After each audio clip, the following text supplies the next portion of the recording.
put out a Facebook post in a standards group a few days ago, and I got some great responses from the guys that are in the group. One particular with a brother in faith, Jose. Jose, if you're out there, this podcast is really pertaining to the topic that you brought up.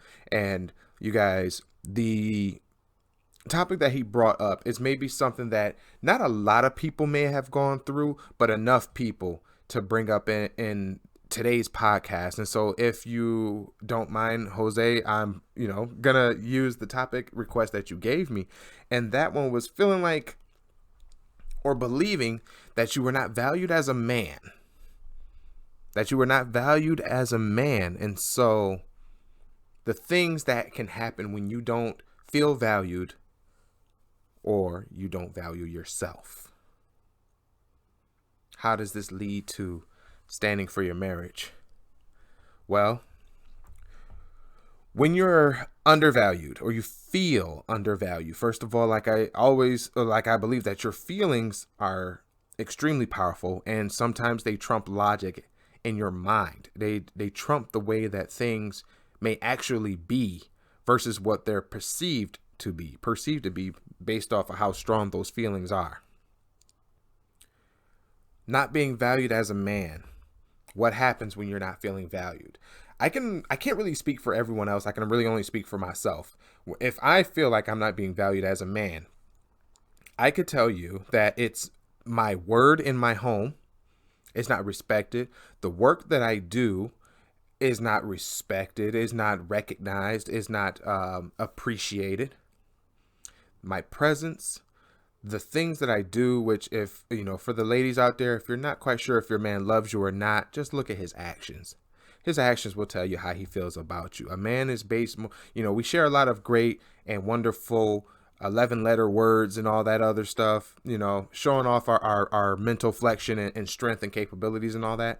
If a man is not doing something about how he feels about you, if he's not doing something about the promises that he's made with you, then I'm telling you right now, from the mouth of another man, that man may love you, but not as strong as you think he may love you. And if he's afraid of making a commitment, there's a huge issue there that I think you guys need to, one, discover, and two, have the strength to talk about.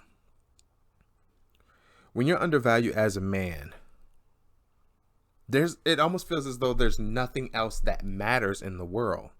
Your word means nothing to other people. The things that you do are unappreciated by other people. So the man who does not feel as though he is valued is going to do a lot of dumb things.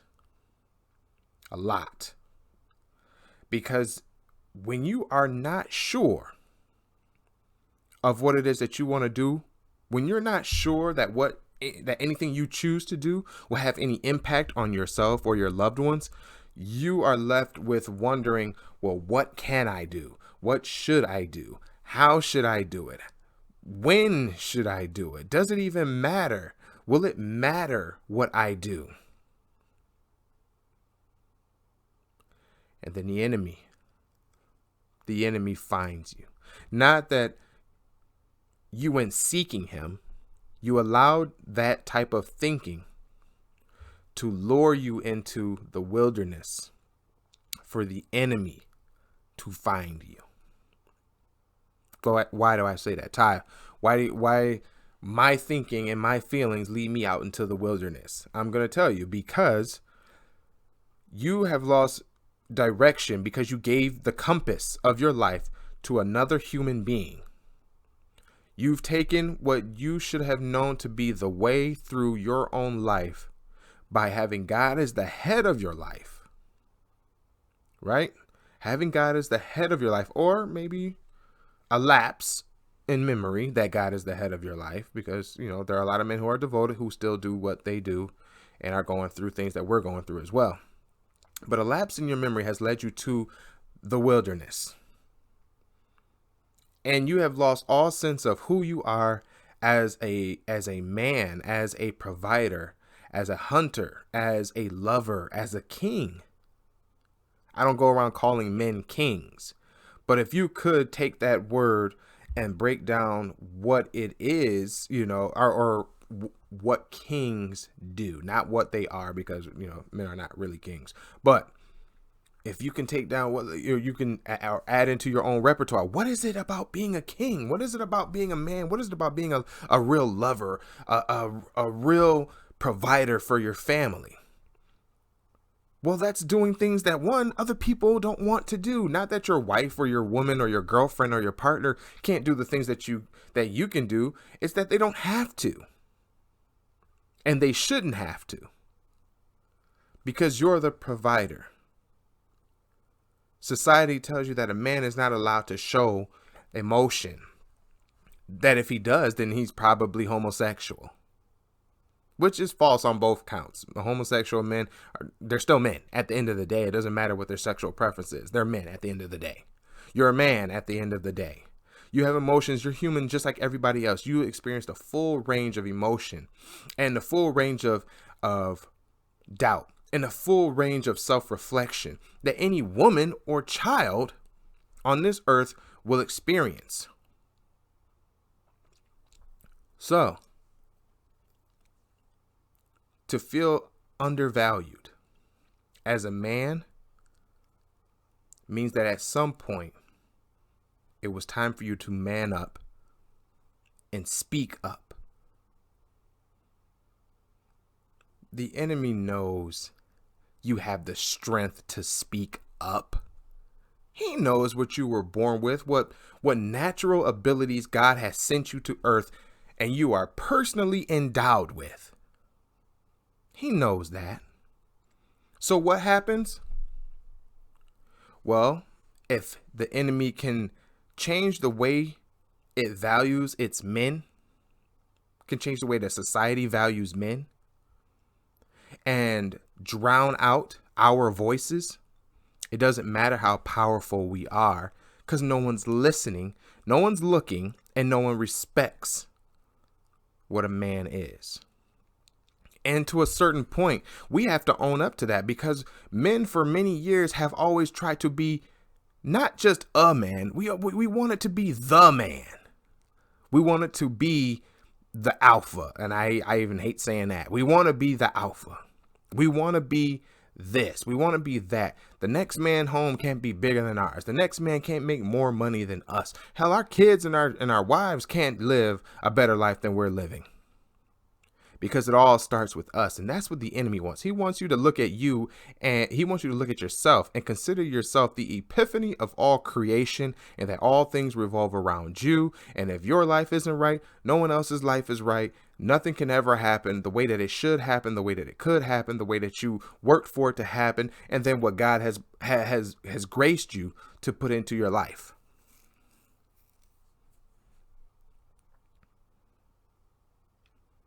Feeling undervalued is an attack from the enemy. And yeah, he's got some help, because he can put it in your wife's thoughts. He can put it in your children's thoughts that maybe daddy isn't as strong as he thinks he is. He can't protect us from everything. Or your wife decides that you don't make as much money as you could be making. You don't make love to me the way you could be making love. The war on men isn't just in the home. It's presented in society. It's presented out in the world. It's presented on social media. It's presented on TV. It's presented with friends and family and tradition and lies and miseducation.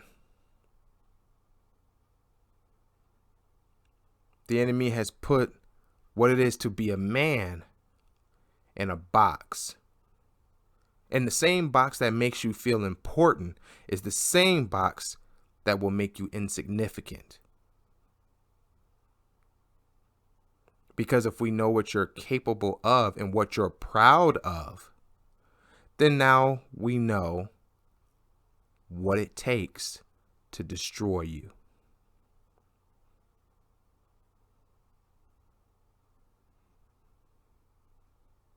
A woman that can speak out against her husband to hurt him, to make him feel like less than a human, That woman is lost and she's wrong. She's wrong. And I've said this many times with other men. When the wife is wrong, she's wrong. And I don't know how other women are going to take it. I know I have female listeners, but I know that they're so smart. They understand that. Just like the husband can be wrong, dead wrong. In fact, we think it's funny when we're wrong.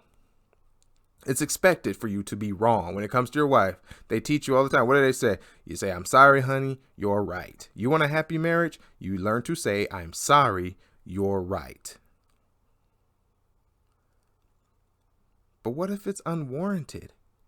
What if how the man feels is deeper than just being told I'm sorry? What if he feels like his wife doesn't care about him at all? He learns to cope. He can't talk about it with anybody. He can't bring it up with a friend. He's not going to go to his job. He can't tell his dad. He's not going to tell his mom. He definitely can't tell the kids. He might tell his brother, if he has a brother. But where do men go? I'm going to tell you. Whether he decided to do it up front, right then and there, quickly, or maybe it took years for him to reach a certain point, a man who's felt he's lost his own personal value will seek it anywhere that will accept him, anywhere that helps him feel valid. Enter the other woman.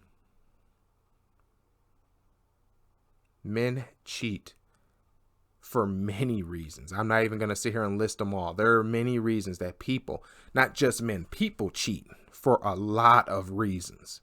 Some cheat for absolutely no reason. They just like having sex.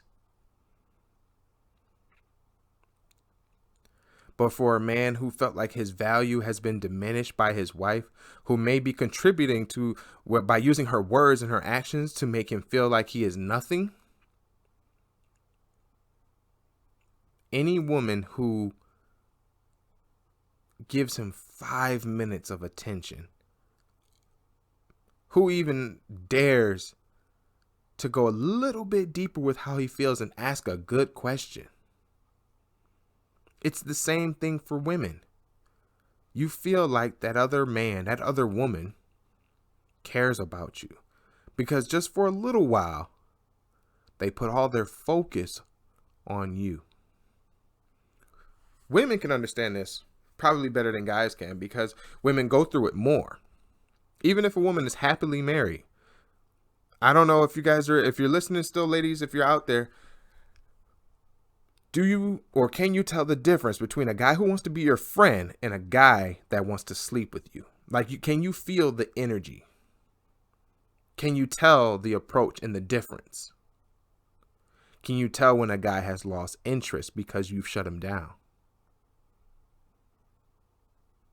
Some men can wait a long time before they want to get with the woman that they like, regardless if she's married or not. They can wait a long time. And then there are some guys that lose interest after like a week. Men aren't necessarily familiar with that same type of logic and understanding.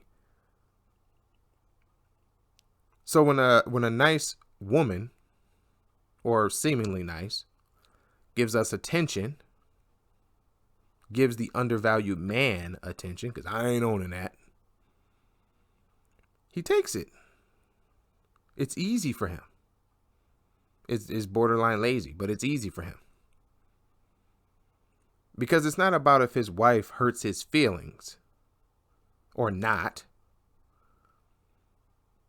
It's just that with this other particular woman, he gets to feel wanted. He gets to feel like a man.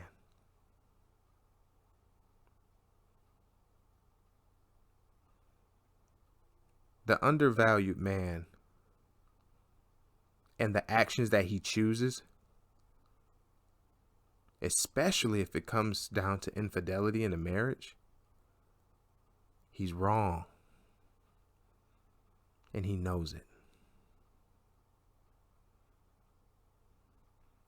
If you're an undervalued man, or you feel like your own word, your own actions, your presence in the home, if you feel like it's not worth a damn, I want you to remember why you were even here. Think about the possibilities. Think about, of all the children your parents could have had, why are you here? Of the family that you have created, why, of all the men that your wife could have been with, why you? Why do you have the children you have? Why do you live in the house you live in? See,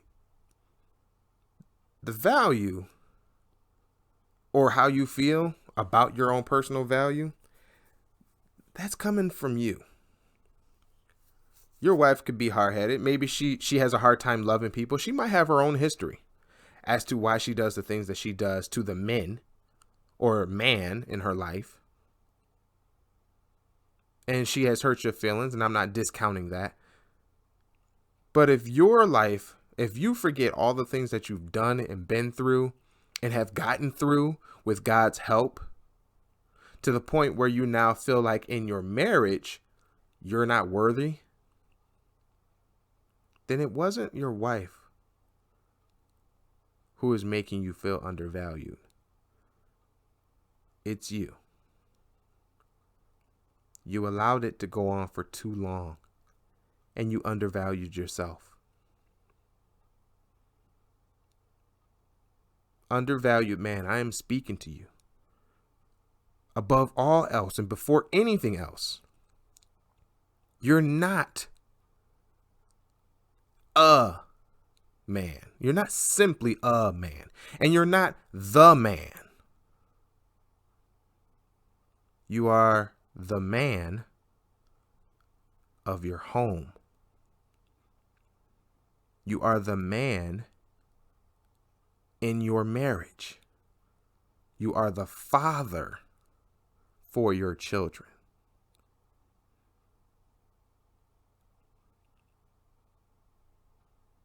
Remember that.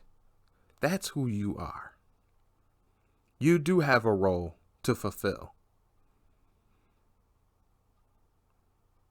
Do it as though it didn't matter what other people think of you, because that's who you are. If they don't see value in you, so what? So what? It's their loss. But don't ever again, forget who you are. Forget why you get up in the morning. Why do you get yourself ready for work? Don't forget why you get up, and you have to shave, and you have to spray yourself, and you got to look good. You are a man 100% of the day, 100% of the time. God created you the way that you are because even your sexuality, your gender has purpose. Find value in the reason God put you on this planet. Value yourself and show value. Also, own your mistakes. And show people that no matter what happened, I can still do better. I'm human, but I can do better. Once you believe it, you will achieve it. I hope to those who are listening to this podcast understand that there is more to you, that you're greater. You are greater, and your value is greater than what you currently think it is. I believe it. I believe it in myself. What I want to do, who I am, It's me, whether I'm with my wife or not. This is me. Have faith in yourself. Have faith in God. Don't ever make this mistake again. Don't ever have a slip up in your mental game. Own your mistakes and show your family or the world, whoever it is you associate yourself with, show them that through mistakes and through admission of those mistakes, a better version of you is already here. That's what being a man is about. That's what it means to stand your ground. That's going to do it for today's episode, you guys. Hopefully you picked up something from this podcast episode. As always, you can like, share, subscribe, email me, message me. I have no problem reading your emails and your messages. I believe that a better version of us already exists. We just have to choose whether or not we're going to step into that light. With God's help, we can do it. Until next time, have a safe day.